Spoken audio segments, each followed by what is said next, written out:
అందరికీ నమస్కారం అండి. ఈరోజు గొలుగొండ మండలం కేడిపేట గ్రామం రావడం జరిగింది. అయితే ఆ పార్టీ నాయకులతో మాట్లాడే ముందు ఒకసారి పత్రికా ప్రజలతో మాట్లాడాలని చెప్పి మరి సమావేశానికి ఆహ్వానించడం జరిగింది.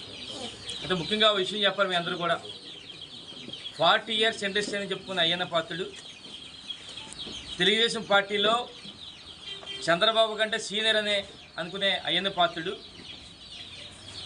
అనకాపల్లి ఎంపీ సీటు నాకు కొడుకు ఇవ్వాలని అయ్యన్న పాత్రుడు లోకల్ వాళ్ళకి ఇవ్వాలి, నాన్ లోకల్కి ఇవ్వకూడదు, ఎక్కడి నుంచి వస్తారు పోతారు అలాంటి వాళ్ళకి ఇవ్వకూడదని చెప్పిన అయ్యన్న పాత్రుడు మాడుగుల సభలో చంద్రబాబు సాక్షిగా చంద్రబాబు సమక్షంలో నా కొడుక్కి ఎంపీ టికెట్ ఇవ్వని అని అడుక్కున్న అయ్యన్న పాత్రుడు మరి ఈరోజు చూస్తే ఏమైంది ఎంపీ టికెట్ అని అడుగుతున్నా. చాలా చెప్పాడు అయ్యన్న పాత్రుడు, లోకల్కే ఇవ్వాలి, నాన్ లోకల్కి ఇవ్వడానికి వీల్లేదు, ఎవడెవడో వస్తున్నాడు పోతాడని చెప్పిన అయ్యన్న పాత్రుడు ఈరోజు మరి ఎంపీ టికెట్ మరి వేరే వాళ్ళకి ఇస్తే ఎలా ఒప్పుకున్నారన్న ఆయన అక్కడ కడప నుంచి ఇక్కడ రావడం జరిగింది. అంటే దానికి కారణం ఏంటంటే ముడుపులందే కోట్లాది రూపాయలు ముడుపులు తీసుకొని ఈరోజు అయ్యన్న పాత్రుడు వంగి వంగి దండం పెడుతున్నాడు. అంటే దీన్ని అయ్యన్న పాత్రుడు అనికంటే ఈయన అవినీతి పాత్రుడు అంటే మంచిది. ఈయన అవినీతి అంతా అంటే ముడుపులు తీసుకొని మరి ఒక ఎంపీ ఎక్కడి నుంచో కడప నుంచి వచ్చిన వ్యక్తికి ఇచ్చినప్పటికి కూడా ఈయన ఒప్పుకున్నాడంటే కోట్ల రూపాయలు ముడుపులు తీసుకున్నాడు. అలాగే ఆడ కుమారుడు పెట్ల ద్వారా ఉన్నాడు, మరుగొచ్చాడు, ఆడు కూడా నేనే ఎంపీ మొన్నటి వరకు కూడా చెప్పాడు. మరి ఆయన కూడా చెప్పాడు ఎవడెవడో వస్తున్నాడు ఎవడెవడో పోతున్నాడని చెప్పి చాలా లెక్చర్లు ఇచ్చాడు. మరి ఆయన ఏం చేశాడు?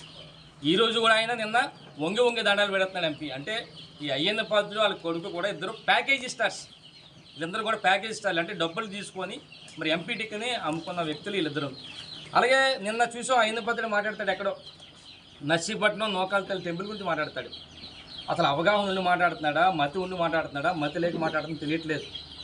ఒక తలక మాసినోడు ఎలా మాట్లాడుతుందో అలా మాట్లాడుతున్నాడు అయ్యన్న పాత్రుడు. ఏమంటాడంటే ఆనాడు 10 లక్షల రూపాయలు అక్కడక్కడ దండి నోకాలతల్లి టెంపుల్ కట్టారు. అదే విషయం ఏం చెప్పాం, దండి కట్టాడని. కానీ 40 లక్షల రూపాయలు గవర్నమెంట్ నుంచి తెచ్చి తేలని పరిస్థితి అయింది. ఆ టైంలో జగనన్న ప్రభుత్వం వచ్చిన తర్వాత 40 లక్షల రూపాయలు జగనన్న ప్రభుత్వంలో బిల్లులు చేసి మరి గుడి కంప్లీట్ దగ్గరలో వచ్చింది. మేము 40 లక్షల రూపాయలు మేము ఇస్తే మేమే కట్టామంటాడు అయ్యన్న పాత్రుడు సామి చెప్తూ ఉంటాడు. ఎవడికో పుట్టిన బిడ్డని నాదంటాడు ఏదో సామి చెప్తాడు. ఇప్పుడు సేమ్ అలాగే ఉంది. మేము జగనన్న ప్రభుత్వంలో 40 లక్షల రూపాయలు నోకాలతల్లి టెంపుల్కి ఇస్తే మేము ఇచ్చేవడం చాలా విడ్డూరంగా ఉందని చెప్పి తలకమాసినాడు మాటలు ఏ విధంగా ఉన్నాయని చెప్పి మీ ద్వారా తెలియపరచడం జరుగుతుంది. ఇక చూస్తే మీకు చెప్పాలి, నియోజక స్థాయిలో మీరందరూ పత్రికా ప్రజలు ఉన్నారు కనుక టిడ్కో గృహాల గురించి చెప్పాలి. టిడ్కో గృహాలు 2018లో శాంక్షన్ అయిన 128 కోట్ల రూపాయలతో శాంక్షన్ చేయించారు. ఒక 15 నెలల్లో పూర్తి కావాల్సిన టిడ్కో గృహాలు నర్సీపట్నంలో తెలుగుదేశం ప్రభుత్వం పోయిన తర్వాత కంప్లీట్ చేయలేదు. మా ప్రభుత్వం వచ్చింది, అప్పటికి చేసింది ఎంత అండి 128 కోట్లకి ఆయన కేవలం 35 కోట్ల రూపాయలతోనే పని చేయించాడు అక్కడ. మిగతాది జగనన్న ప్రభుత్వం వచ్చిన తర్వాత 93 కోట్ల రూపాయలతో చేయించాం. సుమారుగా ఇప్పటికే 75 కోట్ల పేమెంట్ కూడా ఇచ్చాం. అంటే ఆయన కాలంలోనే 128 కోట్లు ఖర్చు పెట్టి చేయాల్సింది చేయలేకపోయాడు సరికదా. ఏం చేశాడు టిడ్కో వాళ్ళందరినీ బెదిరించి కాంట్రాక్టులు పెద్ద కాంట్రాక్టులు అయినప్పుడు కూడా వాళ్ళు బెదిరించి వాళ్ళ దగ్గర నుంచి 10 కోట్ల రూపాయలతో వాళ్ళ ఇల్లు కట్టుకున్న సంగతి ఈ నిజవర్గ ప్రజలందరికీ తెలుసు. నువ్వు ఎంత అవినీతులు చేసి మా గురించి మాట్లాడుతుంటే చాలా విడ్డూరంగా ఉందని చెప్పి సందర్భంగా తెలియపరుస్తున్నాను. అలాగే చూస్తే కొత్త వీధి రోడ్డు మీ అందరికీ తెలుసు, నర్సీపట్నంలో వెంకటేశ్వర టెంపుల్ నుంచి కొత్త వీధి మీదుగా పెద్దబొడ్డపల్లికి 3 కోట్ల రూపాయలతో తెలుగుదేశం ప్రభుత్వం ఆయనలో శాంక్షన్ చేశాడు. పెద్ద దెమ్మ కూడా పెట్టాడు. ఆ దెమ్మ ఉంది కానీ రోడ్ లేదు అక్కడ. 3 కోట్ల రూపాయలు జేబులు వేసుకున్నాడు. కానీ మేము అధికారంలోకి వచ్చిన తర్వాత జగన్మోహన్ రెడ్డి గారితో మాట్లాడి 6 కోట్ల రూపాయలు శాంక్షన్ చేసి ఇప్పటికే 70% అక్కడ బ్రహ్మాండంగా చేస్తాం. బ్రహ్మాండంగా ట్యాంక్ బండ్లుగా అక్కడ చేయడం జరిగింది. అంటే ఆ విధంగా 3 కోట్ల రూపాయలు కూడా జేబులు వేసుకున్న సంగతి మీ ద్వారా తెలియపరచడం జరుగుతుంది. ఇక చూస్తే ఇంకా మెయిన్ రోడ్ గురించి తెలిసి మీ అందరూ కూడా ఈయన అధికారంలో మంత్రిగా ఉన్నప్పుడు ప్రతి 6 నెలలకి కూడా మెయిన్ రోడ్ వేస్తారని 120 ఉంటే మరి అందరూ కూడా పాపం వ్యాపారస్తులందరూ కూడా సంచులు పట్టుకొని బ్యాగులు పెట్టుకుని నైట్కి వెళ్ళి ఇచ్చుకొని వచ్చే పరిస్థితి. అంటే ప్రతి 6 నెలలకి కూడా ఇంటికి వెళ్ళి ప్రతి 6 నెలలకి కూడా 120 అడుగులు అంటే భయపడేవారు. కానీ మేమేం చేసాం, అందరినీ ఒప్పించి మరి 100 అడుగుల తర్వాత మళ్ళీ కొంతమంది వచ్చి 90 అడుగులు అంటే 90 అడుగులు చేసి ఈరోజు కొంతవరకు చేస్తుంటే ఈరోజు వాళ్ళ చేత కోర్టులో వేయించి అడ్డుకున్న వ్యక్తి అయ్యన్న పాత్రుడు అని చెప్పి మీ ద్వారా తెలియపరచడం జరుగుతుంది. ఇక చూస్తే మీకు తెలుసు తెలుగుదేశం ప్రభుత్వంలో ట్యాంక్ బండ్ అనేది పంచాయతీ మన అక్కడ ఏదైతే పెద్ద చెరువు ఉందో దానంతా కూడా ట్యాంక్ బండ్ చేస్తాను అని చెప్పి 6 కోట్ల రూపాయలు శాంక్షన్ చేశాడు. పెద్ద దెమ్మ కూడా కట్టాడు. దెమ్మ ఉంది కానీ అక్కడ ఏం లేదు.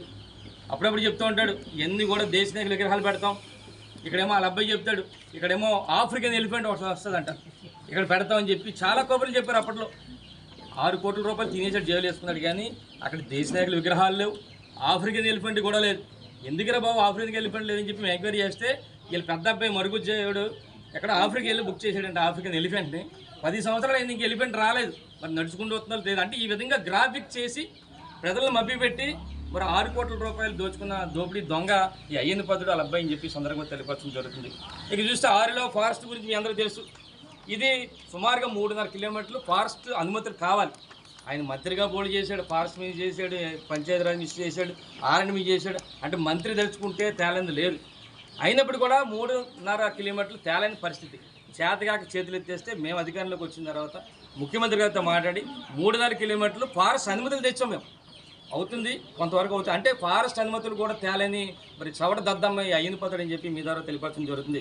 ఇక చూస్తే వాళ్ళ అబ్బాయి గురించి మీ అందరూ తెలుసు. ఈ మధ్య ఈయనకి ఎంత నోటు దొరదంటే అయ్యన్న పాత్రుడి కంటే 100 రెట్లు ఎక్కువ నోటు దొరద.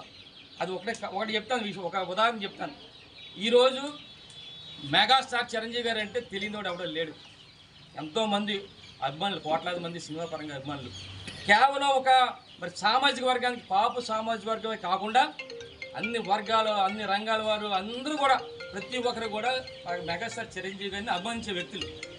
అలాంటి వ్యక్తినే 2009లో ఈ ఏదైతే నోటు దొరద మరుగుజ్జోడు ఏమన్నా తెలుసా, ప్రజారాజ్యం పెట్టిన దౌర్భాగ్యుడు చిరంజీవి అని చెప్పి ఎదవ పేలపని పేలిన వ్యక్తి ఈ మరుగుజ్జు అయ్యన్న పాత్రుడి కొడుకు. అంటే ఈ విధంగా నోటు దొరద ఏ విధంగా ఉందో మీ అందరూ కూడా తెలుసుకోవాలని చెప్పి మరి సందర్భం తెలియపరుస్తాను. మరొక 40 రోజుల్లో ఈ అయ్యన్న పాత్రుడు వాళ్ళ కొడుకు మరుగుజ్జోడు అల్లిపొడి నుంచి వచ్చారు, అక్కడికి మళ్ళీ పెట్టే బేట సర్దుకొని వెళ్ళడం ఖాయం చెప్పి మరి మీ ద్వారా తెలియపరచడం జరుగుతుంది. ఇంకో విషయం చెప్పాలి. ఈరోజు మొన్న కూడా చెప్పాం, ఈ ఎంపీ సీటు గురించి ఎప్పటి నుంచి అంటే 2014 నుంచి. 2014లోనే మాకు సీటు వస్తుందని చెప్పేవాడు వాళ్ళ అబ్బాయి. 2019లో కూడా వస్తుందని చెప్పాడు, అది రాలే. ఇప్పుడు 2024 కూడా రాలే. ఏటర్ బాబు అనుకున్నాం, పెద్ద వీరుడు సూర్యుడు కదా అయ్యన్న పాత్రుడు, ఎవడన్నా ఎదిరించగలడు కదా. పాపం ఈ 5 సంవత్సరాల నుంచి మా పార్టీని మమ్మల్ని తిడుతున్నాడు, కేవలం వాళ్ళ అబ్బాయి సీటు ఇప్పించడు అని చెప్పి సీటు వస్తుందని చెప్పి మేము అనుకున్నాం. కానీ ఈ రోజు కూడా సీట్ ఇవ్వలేదు. అంటే దానికి కారణం అడిగాం మేము, తెలుగుదేశం పార్టీ నాయకులు కొంతమంది అడిగాం. ఏంటండి 3 సంవత్సరాలు 3 దఫాలుగా రాలేదు, ఈ దఫానే వస్తుంది అనుకున్నాం.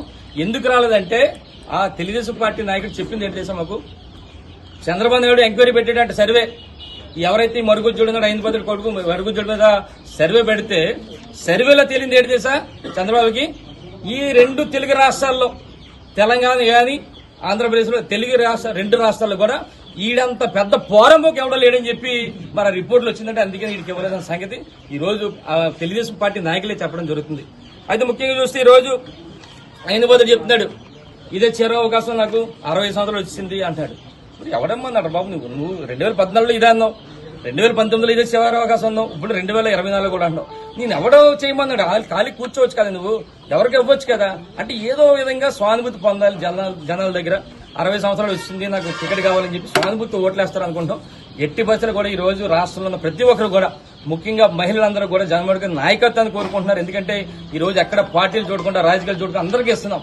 ఈ రోజు రేపు జరగబోయే ఎన్నికల్లో 100% మహిళలందరూ కూడా జగన్మోహన్ గారికి ఓటేస్తారు, ఆయన ముఖ్యమంత్రి చేస్తారని చెప్పి ఈ సందర్భంగా తెలియపరుస్తూ, ఇంకా ఇప్పుడు చెప్పాలంటే మెడికల్ కాలేజీ మీకు చెప్పాలి, తెలియదే ఉంది. సుమారుగా 500 కోట్ల రూపాయలతో బ్రహ్మాండంగా తయారవుతుంది.